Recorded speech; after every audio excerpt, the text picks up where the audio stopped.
clicker working? No, it's not working. It's not mine. I don't know. There you go. Maybe. Okay. You know, then This is. you need to go to the first slide first. Okay. Yeah, it seems to be. If I might just get you another one. We have some. That's not my one, so I won't get you one. Okay. So I am an AFNOR expert working from Working Group 5, and I will present you my view about what is behind the scenes of the ISO standards being worked on. Well, it doesn't work correctly. I brought my emergency system. It told me it would be working, but it's not.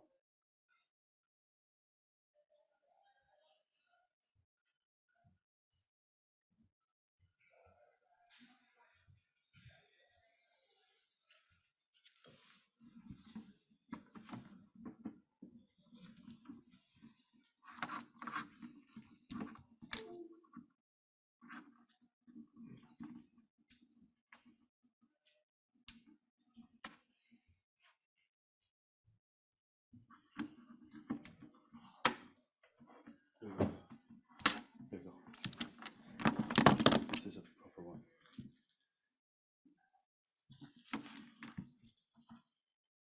There is no. Yeah, watch. I don't need anymore. You just unplugged the audio for the Zoom. That's the audio for Zoom.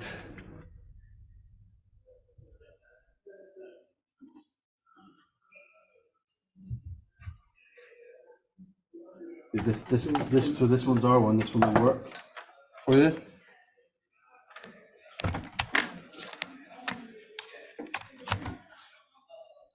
So can we? I'd like to go for the first. The first slide. So you just do that. Yep.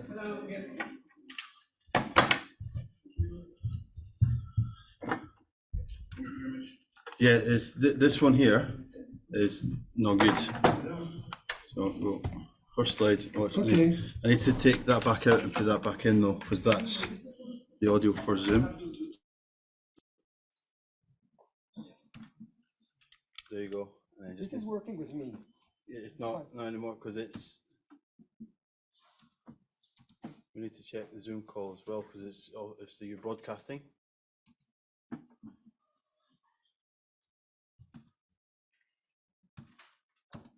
I cannot use this one? Okay. Yeah, use this one. Then it's. No screen anymore. Oh, for God's sake. There. Okay. Yeah, that's a problem. So at the moment, there are two working drafts, 1 and 2, and one preliminary work item, which means that there is no part 3 at the moment because there is no agreement about the scope of the document. So we have part 1, which is a framework, and part 2, which are guidelines for conducting benchmarking analysis. I made about 200 comments on 2 documents that are only 50 pages thick, which means the documents will be, numerous comments, and I will present how the current working draft should be modified. So what is important to understand is that every ISO document needs to have a clause 3, which is a definition section. And it is the most important part of an ISO document. Each definition shall be a single sentence that you can replace in another sentence and you can understand the other sentence. Clause 3 is not yet stabilized. For example, what means edge verification, edge estimation, edge assurance? Well, this is a Babel tower, and we are still constructing the Babel tower, which means that we are using different terms for different meanings. which doesn't help to understand correctly what we are talking about. And the main advantage of part one, once stabilized, will, from a technical point of view, to stabilize the technical terms. I'm saying technical terms, I'm not saying legislative terms. So what is important is the last information on the last line. You should know that there is a very useful tool available from ISO for free. If you want to get the definition of a term used in any published ISO standards or technical reports, you can look for the ISO OBP online browser platform, and it gives you all the occurrences of a word. If you choose a word, you will find occurrences that have that word or that include that word. And in some cases, you have 200 definitions that include that word or the word in a wording. And it's very useful when you want to define a new term, because you can look what has been done before and you can get your inspiration from that. So at the moment, of course, any terms being used in a draft document is not yet on the ISO OBP. Now, let us start. We are still constructing the Babel Tower. Edge verification method. My proposal should be a method able to determine whether an edge threshold value is met by an individual. So it's not to know the age of the individual, it's to know whether edge threshold value is met, either based on the computation of the difference between the current date and the date of birth of the individual, or using a document or record issued by an authoritative party.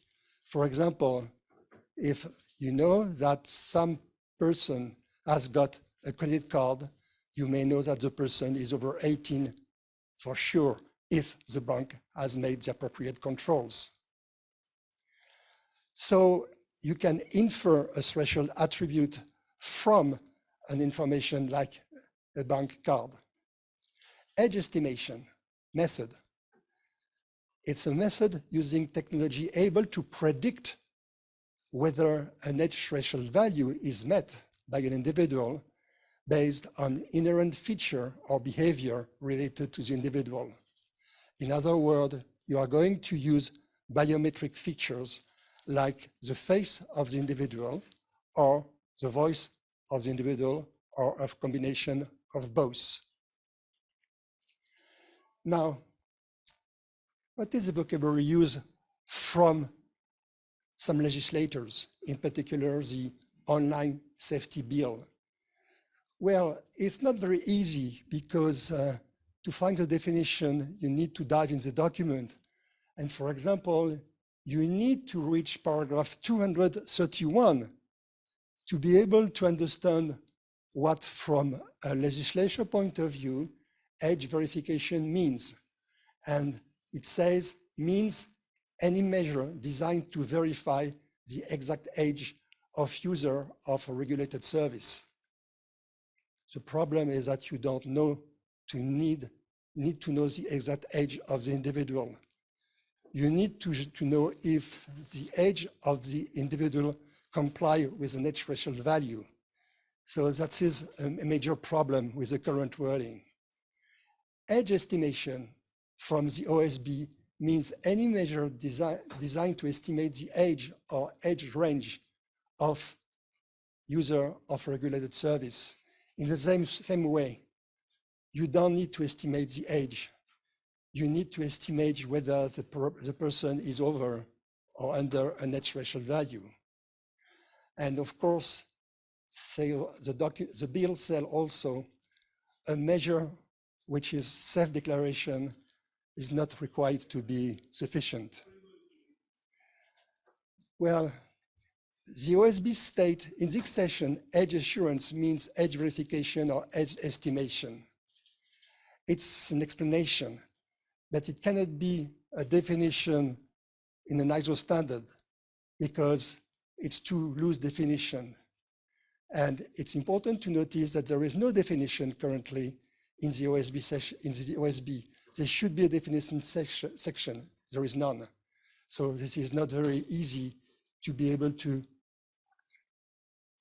grasp really what is in the OSB at this time. Now, we have also the opinion of the UK ICO that has been established this January. And there are important sentences. You must collect the minimum information required for the process. You must consider whether less privacy intrusive approach can achieve the same objective, which means implicitly that you don't need to know the exact age of the person from a relying party point of view. So the collection limitation principle is an ISO standard, which is ISO 29100. And it stipulates that the type of privacy information collected should be limited to what is necessary to fulfill the legitimate purposes specified by the controller. In that case, the controller is a relying party or the service provider. And applying this principle means that you do not need to know the exact age of the user. Unfortunately, the OSB did not consider this privacy principle that originally was published many years ago in years 2011. And once again, there is another address that is very useful and unknown, which is an address where you can leave some standards free of charges. If you log on to the ISO website or to another national body from ISO to get the standards, you will see that you need to pay to get that standards. But if you use that address below, which is called publicly available standards, you can get it for free. And there is no direct link to the document. And there is a good reason for that. When you go to that link, you need to agree with condition of use first before being able to access to the document. So there is no direct link for that reason. You cannot download it directly before the agreement. And once you have agreed with the condition, then you see all the standards. And if you want to find that standard, it's not easy, except you need to make a search on these characters. And you will find the document available in the list, and then you can download it for free. This document, of course, is very important because it still uses many principles related to privacy. And basically, it tells you the difference between collection limitation and data minimization. And most often, the terms are being confused. Data minimization is used very often in legislative works where the right wording is collection limitation. From the perspective of the relying party, you must limit the collection of data. Data minimization means limit the processing of the data you have collected. So first you must apply collection limitation, and afterwards maybe data minimization. Now, is the wording age assurance system adequate? In the Oxford Dictionary, it means a statement that something will certainly be true. Cambridge Dictionary thinks a promise to cause something to feel certain. And the opinion of the UK ICO is you should introduce age assurance method that give the highest possible level of certainty on the user age. Can you get certainty? I don't believe so. The highest possible level of certainty is provided using age verification and never age estimation. When using age estimation, you need to recognize an uncertainty of a user age, and you can only get a user age range. So certainty is not a word that I like. Assurance is not a term that I like from a technical point of view. The wording edge control system would be more appropriate. And the definition I've proposed is system. So first, I define three terms: edge control system. System that enforces edge-related eligibility decision and is resistant against known vulnerabilities. The last part of the sentence is very important, and you will really capture that when I will have propose you to see the next slides. Now, should edge verification just be an edge? Remember, we are still constructing the Babel Tower. I have made a copy and paste of the document you got to assist to this meeting. And the copy of paste said, edge verification should just be an edge. Well, is this statement correct? I don't believe so. Edge verification is one of two technologies able to perform edge control. The requirement is not to know the edge of an individual, but to know whether an individual is above or under an edge threshold value or between two threshold values. Now, these are good examples because it say 13 plus, 16 plus, 25 plus, and you can have some ranges in even, so which means two threshold values. The problem to be solved is called a classification problem, which means the question is, for example, to know whether the person is in that class or not in that class. The problem we have with the part one is that the scope has a problem, because the current scope says it established core principles, including privacy. Privacy is very important because we are not establishing core principles which do not take care of privacy. For the purpose of enabling edge-related eligibility decision, but setting up a framework for indicator of confidence about, in red, the age of a natural person. We don't care about the age of the person. We care about an age range of a person. For example, being above 18 means between 18 and 120. It's still an age range. Being under 13, it's between 0 and 13. It's still an age range. So I'm in opinion, the scope should be modified. We can keep the two first sentence and saying about edge threshold value to be met by individual by setting up a framework allowing to distinguish the main characteristics of edge control systems. Indicator of confidence, we will see what it's meant in the current draft, and I will explain you what I believe is not appropriate. At the same time, I'm proposing to change the name of the standards from edge assurance systems to edge control systems. We are in a technical world. We are not in a legislation world.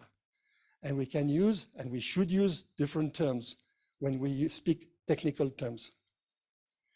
Now, what is an example of a classification problem?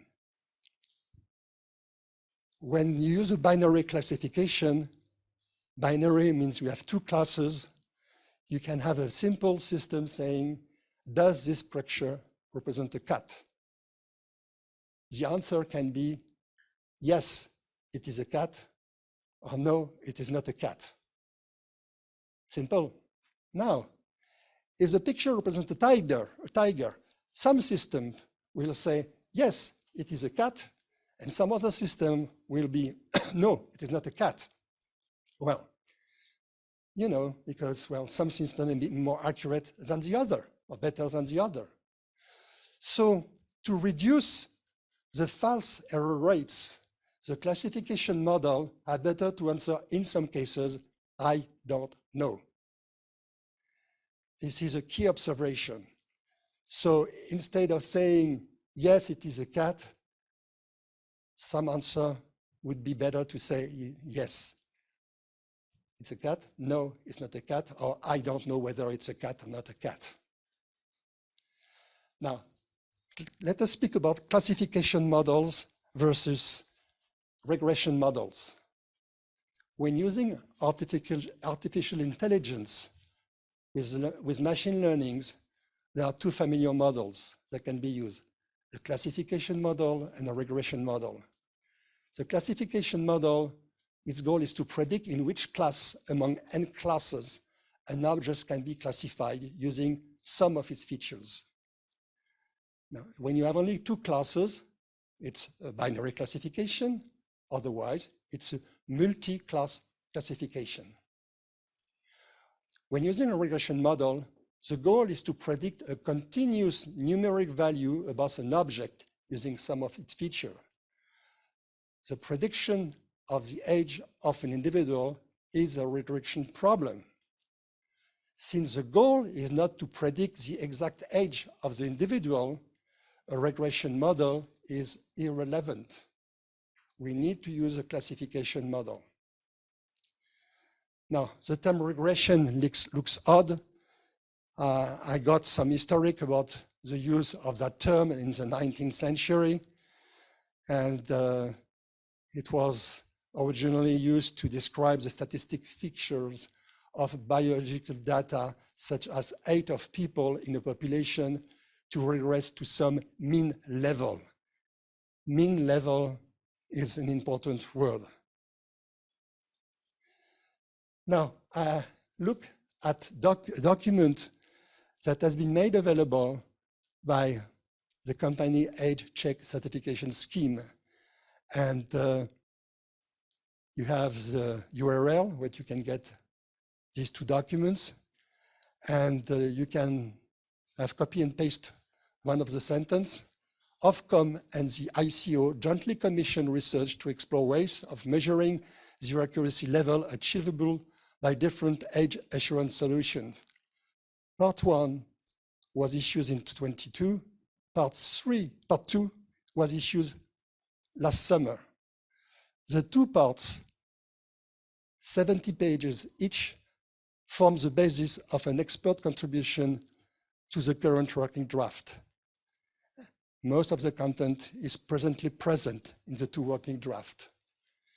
Now, I will try to explain you what, in my opinion, is not quite right within the two reports. Part 1 introduces a confusion matrix. It looks good, but when you use that matrix, you cannot at the same time reduce the number of false negative and false positive because they can be low at the same time. I will explain another way so that they can be both low at the same time later on. Part 2 explains that statistical measures like the MAA, the mean average error, the standard deviation, or the cumulative score could be used for age estimation method. Well, you have some sentences like that one, or even the last one, I cannot understand, that are not appropriate because they give you an average estimate, but they can you tell you what are the number of false negative or the number of false positive. So they don't are appropriate because they don't allow to know the ratio of incorrected accepted or incorrected rejected people.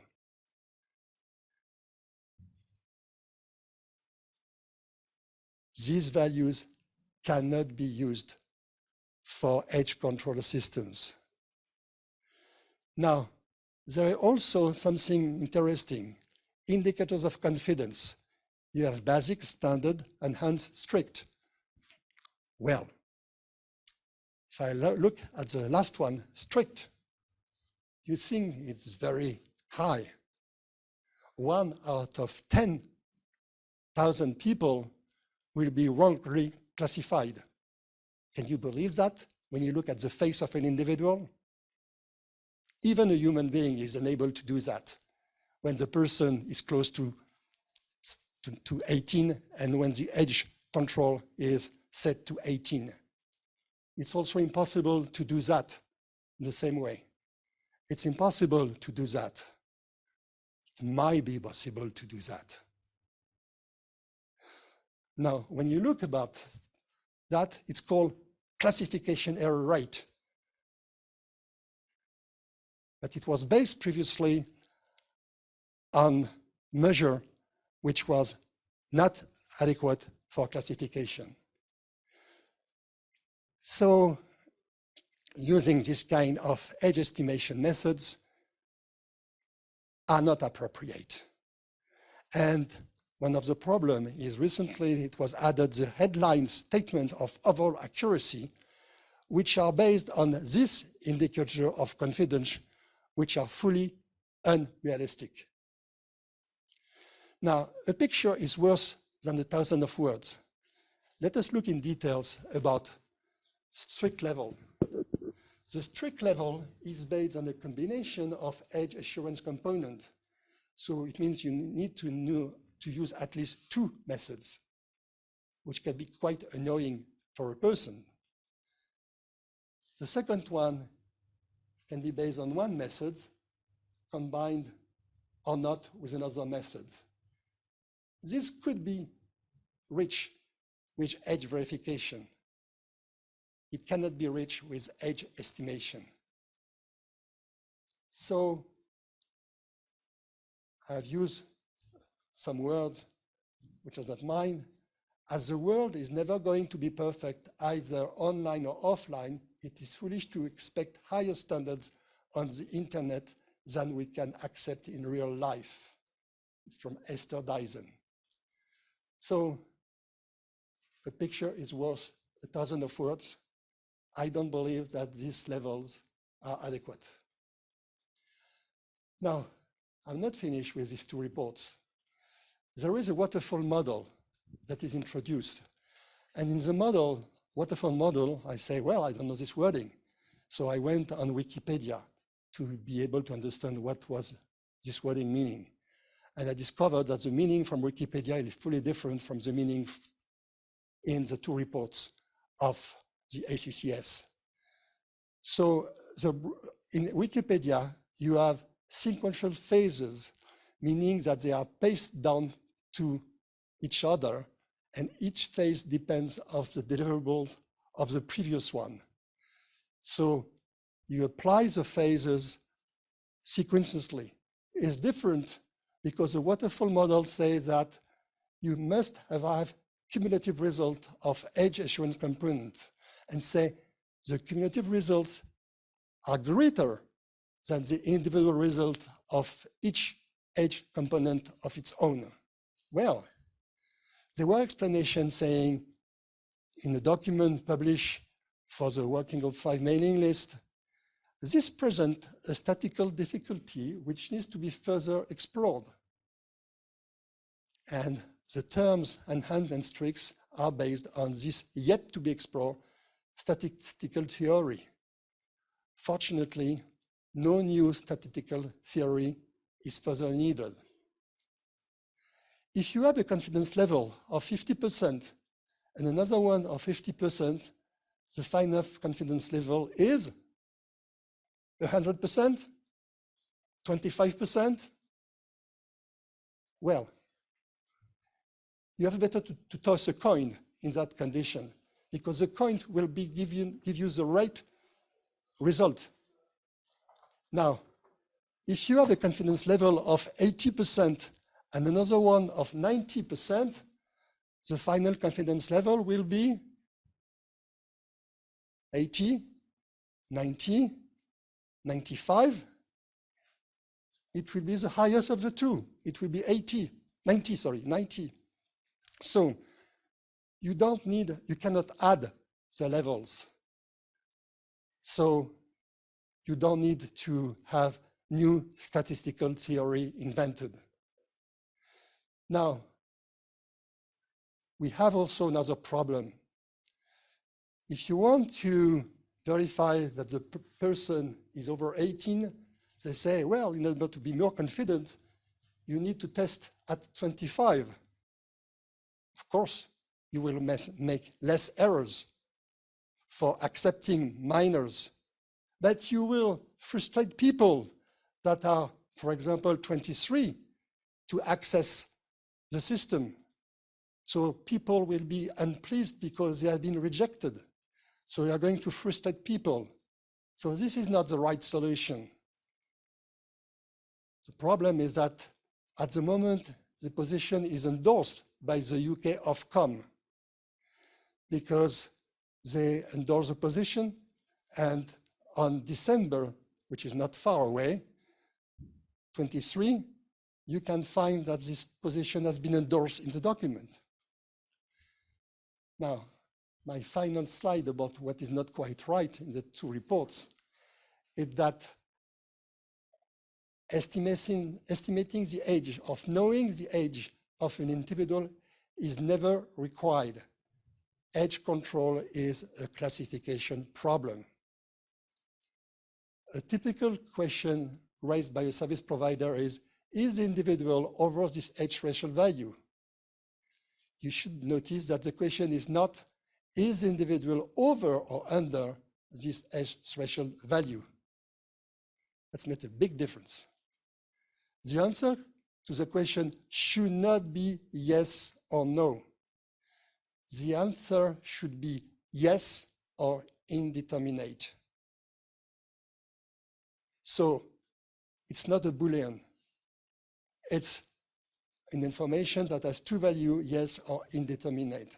The problem is that currently in the working draft, it says it's yes or no, because it's a copy and paste of the document released by SCCS.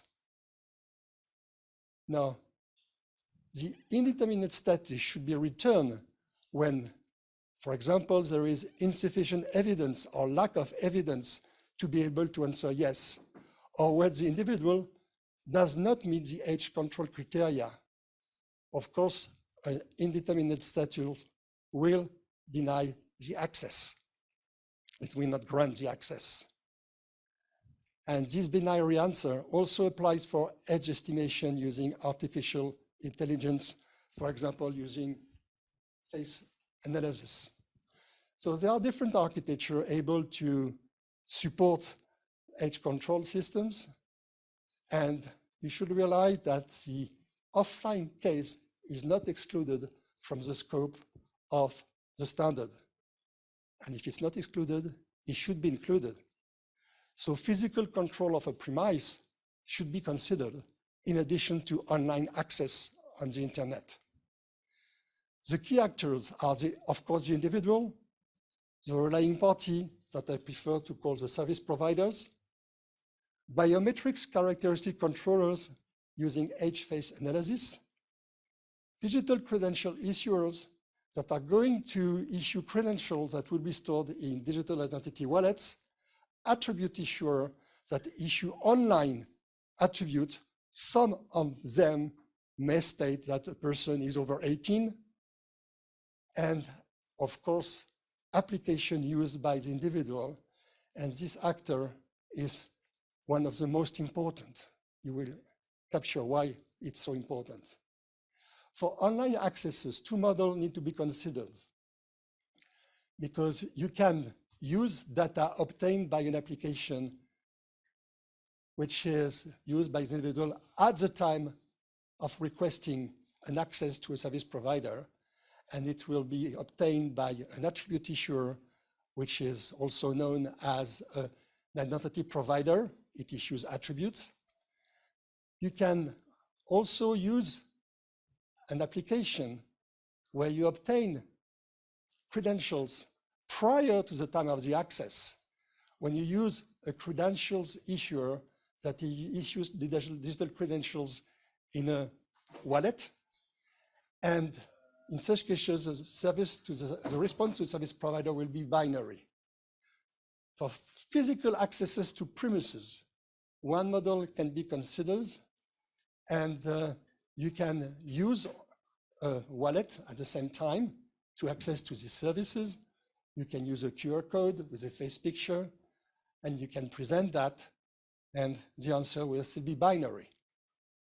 For edge estimation, you can use an application and that will evaluate the biometric characteristic, and for access to physical premises, there is a slight difference.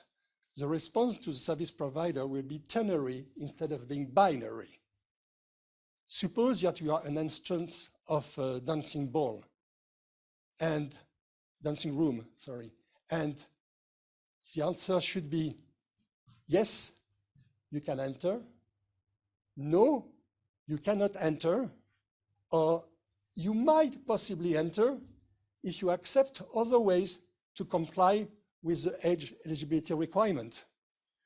So take the third line, and for example, if you are able to present an ID card with your date of birth, if you accept to do that, you may enter. If you don't accept, you cannot enter. So it's a third case.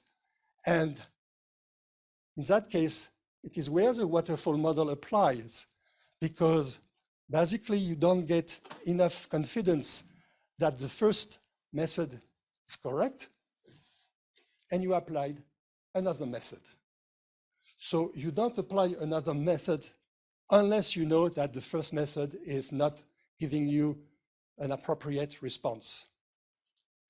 Now, let us use a very short example of an online access system with a binary input.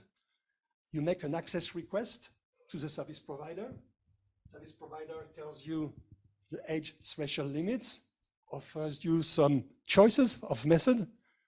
The individual locally makes the choice between the methods that are proposed. Then he selects an age control system. It sends the age threshold limits, makes the query. The age control system answers with a response, and the output can be yes or indeterminate from the access control system. Now, the response to the service provider will not be the same. It will be output filtered by the brother. The brother is there. It will be authorized to access or others. And I took this wording from a Spanish experiment being done because it is exactly what they are proposing. Basically, indeterminate will lead to others because some other condition may say, well, the brother doesn't want to answer because none of the methods seems adequate to the individual. So he will answer others in that case. So it can be, others mean many things, an error occurs, and the individual is not willing to respond. All these situations should not be distinguishable from each other's. For each age threshold limit request, a separate response may originate from a different source in some cases. So if you have two thresholds, maybe you need two age control systems. Now, let us look at a perfect but unrealistic classification model for age estimation, which means that all people under 18 are categorized as minor, and all people over 18 are categorized as major. It is perfect, but it does not exist really when you use an age estimation method. Well, something more realistic is that you have a gray zone in between. You don't know really what should be the right answer. You can even add some problems because this person has been identified as being major. No, this person has been identified as being minor and is a major. And this one has been identified as being major, but he is a minor. So you may have some points there and some points there. And in this area, you have many errors.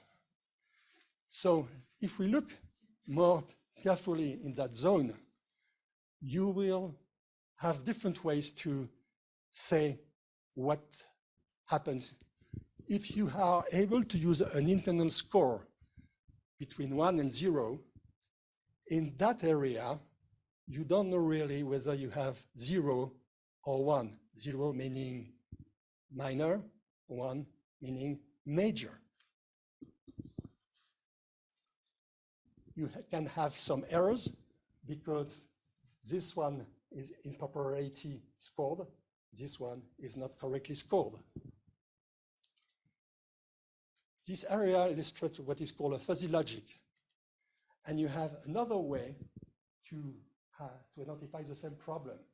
If you have a system using an internal edge estimate, well, if you are in this area, you are really not sure whether the person is above or under the 18 threshold value.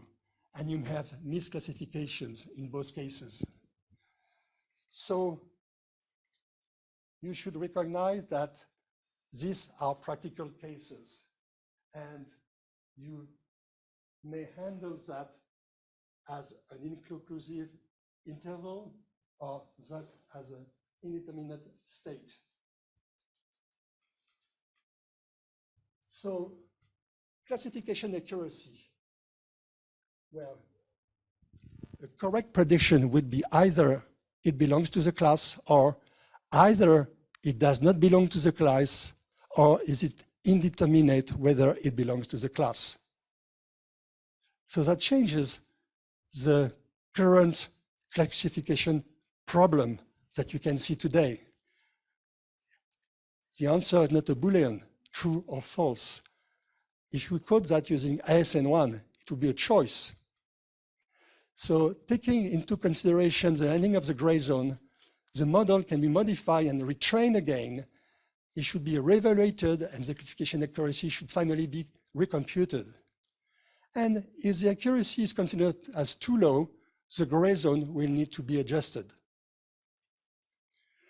Now, if we look at the OSB, we have, say, we can see that Ofcom must have regard to the degree of accuracy and effectiveness of the technology in question. Accuracy about the edge threshold value, we know what it means. Effectiveness, I don't know really what it means. If I look at ISO, it's the ability to produce the intended result. Well, this is rather vague. Now, terminology used in artificial models is using different terminology that is not used in this working draft: robustness, reliability, predictability. So we are far from a stabilized working draft. Now, the question is, are edge control systems resistant against known vulnerabilities like spoofing attack? If you look about what can be done by a user, it can disguise like to look older, or it can use a deep fake video produced by artificial intelligence. Specific algorithm needs to be used to detect such attacks. How can you measure the performance? Well, an ISO standards has been issued very recently last year, but if you use more closely, they say error rates are not necessarily comparable across similar tests, and error rates are not necessarily predictable between different test laboratories. So we are far away from having a test able to really measure whether it's really accurate to know whether the person is using a deepfake video or not. Now, what is much more easier is to use collaboration attack between individuals. And this is very interesting cases. Alice and Bob collision attack. Alice is 12, Bob is 25. Alice is disappointed because she would like to access to a website restricted to adults. So she is very frustrated. Well, she asked her uncle, Bob, whether he would accept to collaborate with her so that she can use her smartphone to access to website restricted to adults. Let us assume that Bob accepts. Alice now logs on with her smartphone on the website. So Alice used her smartphone. Let us look at the next screen from Alice. Alice is on the website and she sees adults only. I am 18 or older, enter. I am under 18, exit. What she does, she press enter. The next screen is, would you please place your face in the square and then smile. Push the green button when ready. At this time, she handed her smartphone to Bob. Bob smiles and thank you, you are indeed over 18. Now, press the green button to enter. Bob gives back the smartphone to Alice, and Alice can do whatever she wants. Bob does not know to which website Alice is going to connect to, but she can connect to. So Alice doesn't need to be 12 to do that. If Alice were only 7 years old, she needs to be able to read, I am over 18 or and enter, and she can do that. What kind of assurance can you get with such a system? I wonder. Alice and Bob do not need to be close together. The same attack can be performed where Alice is in London and Bob is in Manchester. Well, that's a good news for Alice. Bob and Alice will simply need to download an application developed by a specialist and then to use it. And for better ease of use, some service provider may even use cookies that will remember that Alice demonstrated once she is over 18. In that case, Alice will be able to connect again to the website without the need to ask against Bob collaboration. So very nice from an ease of use, very bad from an assurance point of view. Now, the two major characteristics are the following ones: the correctness and the accuracy of the age-related attribute, and the correctness of the relationship between the age-related attribute and the legitimate owner of that attribute. The second characteristic using the terminology used in ISO standards is attribute to individual binding. The correctness of the age-related attribute is equally important as the correctness of the binding. Now, age verification is better because the accuracy for the age is a one-day accuracy. For the age threshold is a one-day accuracy. So you can say roughly it's 1,000 times better.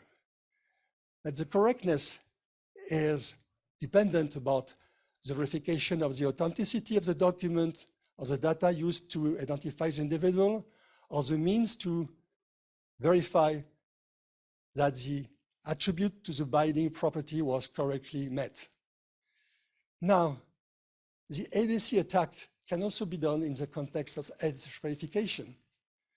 We have Bob and Alice. We are going to use, in that case, an online attribute issuer, or an IDP, if you wish. Alice make an access request to a service provider. This service provider sends back this challenge. You need to prove that you are over 18. Alice sends to Bob application the challenge. Bob presents the challenge to the attribute issuer. The attribute issuer sends a response. There is a token that states that you are 18. Bob transmits the token to Alice, and then Alice presents the token to the service provider, and she is over 18. Good. What kind of assurance do you get? None. Now, it can also be done with a digital credential issuer, which means first Bob is going to request digital credentials to the digital credential issuer, and then he will be able to store in a wallet his digital credentials. Next, Alice sends an access request to the service provider. Here's a challenge. Alice sends a challenge to Bob. Bob sends a request, the response to Alice. And Alice says, here's a token that demonstrates that I am over 18. So it's done once again. So the collision attack is equally devastating in both cases. Is there a cryptographic protocol able to counter the attack? No. If you use a software-only solution, there is no way to prevent this attack. For edge verification, you need to use a trusted application running in a trusted execution environment. And this is very important. Now, you should know that there are several processors able to support a TEE, not only for smartphones, but only for laptops, computers. And so Android, Apple, and soon Windows, not yet, will be able to support that. Now, there is an interesting experiment being done by the data protection from Spain. And you have the information there where you have the Dodecalon guidelines, which means 10 guidelines. And I have selected some principles. Edge verification must be carried out accurately, and the edge categorized as authorized to access. So there is no edge information provided about the individual. And in that case, authorized to access condition differs providing an edge value of data. Basically, there is no need to provide the age of the individual.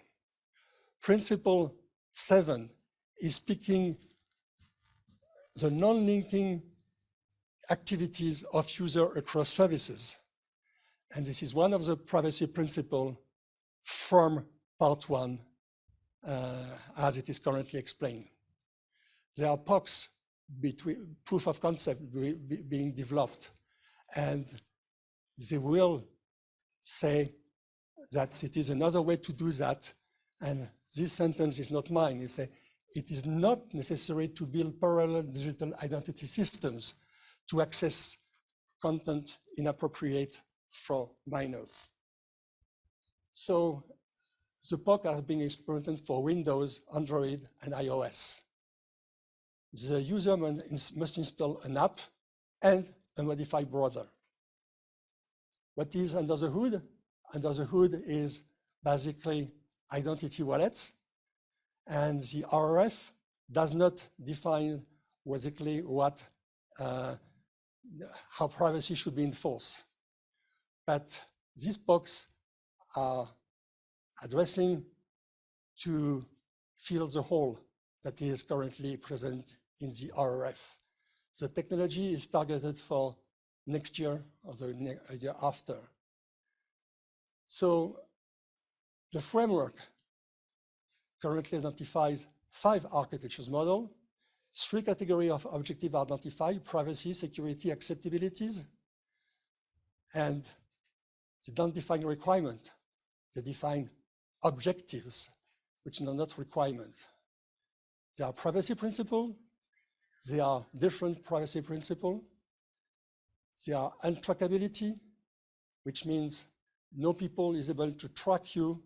Basically, there is no big brother.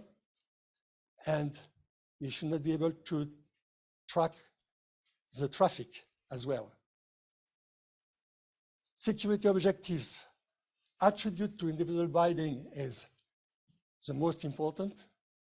Acceptability objective, if you have a system that is not easy to use or too costly, it will not be accepted. About the benchmarks, you have basically the definition of object of interest, and object of interest is characteristics, so you can compare different edge control components. You will have a structure for the benchmark that applies to writing party, different benchmarks that applies to attribute issuer, different benchmarks that applies to credential issuer, and different benchmarks that applies to biometric characteristic controller. It explains you what is important to have these actors identified in part 1, otherwise you cannot progress part 2. And you have, of course, the last one, which is not visible for every people, trusted application. So they are also benchmarking for this trusted application. So the part 2 is introducing what is benchmarking in general. And the preliminary work item at the moment is trying to say, we want to develop interoperability. Well, interoperability is not in the scope of what SC27 can do, but the IETF, the OpenID Foundation, and the WHEC can do that much better. Now, several legislation have published the legislation, but basically the standards have been placed after the standards are placed after the legislation. And you should not put the cart before the horse. Unfortunately, many legislation have done that. So some countries, Spain, is doing experiment before enacting a legislation. It's very good. The cart is placed after the horse. Some legislation are using imprecise requirement or delegating the applicability of the requirement to other agencies like Ofcom in the UK, ARCOM in France, AGCOM in Italy. Well, in France, you have the framework that should be specified by ARCOM. It was not available at the time of this conference. We can say that in the absence of reliable solution, as estimation methods are better than self-declaration while waiting for better solutions. Let us take a look at performance innovations. We have performance is innovations in time. Edge estimation using artificial intelligence. So we have to start an execution question. 2 slides. I started later because of problems with the video. So now the second technology which is coming out is edge verification using digital credential stored in digital identity wallets. And what is important is edge verification is more precise than an estimation, and ABC attack can be countered when using edge verification. They cannot be countered when using edge estimation technologies. So my conclusion is that once completed, part 1 and 2 will or will not, I don't know yet, harmonize the vocabulary, identify different architectures, define specific privacy, security, and accessibility objectives. We'll identify objectives suited to different actors, identify actors and threats, and allow to use a set of benchmarks to compare similar solutions as well as different solutions. Spain put the things in the right order, and we can say on the long term, the use of digital wallets will be the winning technology, while edge estimation using facial analysis is likely to decrease. Thank you.